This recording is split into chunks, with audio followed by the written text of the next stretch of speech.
um desfile que tem como tema conto de fadas, acaba te levando pra tua infância, ele literalmente nos teletransporta pra um tempo onde as coisas eram mais fáceis.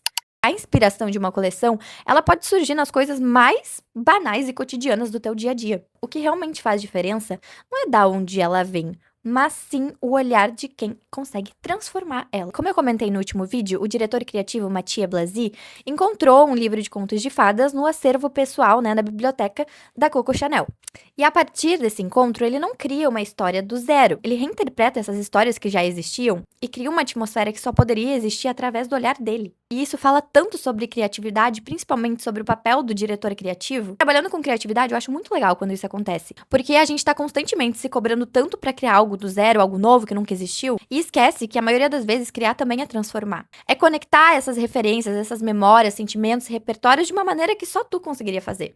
Até porque o olhar de quem cria, e no caso o olhar do diretor criativo da Chanel, é a parte original do processo, Ninguém poderia fazer igual. E o conto de fadas, ele desperta uma coisa muito interessante na gente, que é a nostalgia. Eu trouxe aqui um relatório do WGSN, que é o maior portal de tendências do mundo, chamado Recriando Narrativas. Esse relatório é uma estratégia de marca, e ele fala que é uma tendência com crescimento forte. Algumas coisas que ele traz como estratégia são: olhar para a história para aprofundar a credibilidade, aproveitar a nostalgia para lançar algo novo e contar histórias antigas com novas vozes.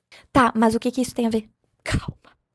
Relatórios da WGSN já apontam há alguns anos que a nostalgia é um sentimento, um comportamento crescente na nossa geração. Isso porque vivemos em uma era de ansiedade. Nós somos uma geração ansiosa, uma geração que vive com a incerteza, vive com crises, vive numa aceleração constante. Isso acaba gerando um desejo de voltar para referências que a gente já conhece, referências do passado, que já passaram. Referências emocionalmente conhecidas e estáveis e confortáveis. Até porque tu querer voltar para aquilo que tu já teve é muito mais confortável do que tem que encarar um futuro incerto. E é por isso que ver um desfile que tem como tema conto de fadas acaba te levando pra tua infância, mas tu não precisava te preocupar com muita coisa, acaba te tocando de uma maneira diferente, porque te traz esse sentimento de conforto. Ele literalmente nos teletransporta pra um tempo onde as coisas eram mais fáceis, onde a imaginação era suficiente pra acreditar que tudo terminaria bem. E é por isso que a gente olha o desfile com o brilho no olho de uma criança que tá vendo e escutando um conto de fadas pela primeira vez.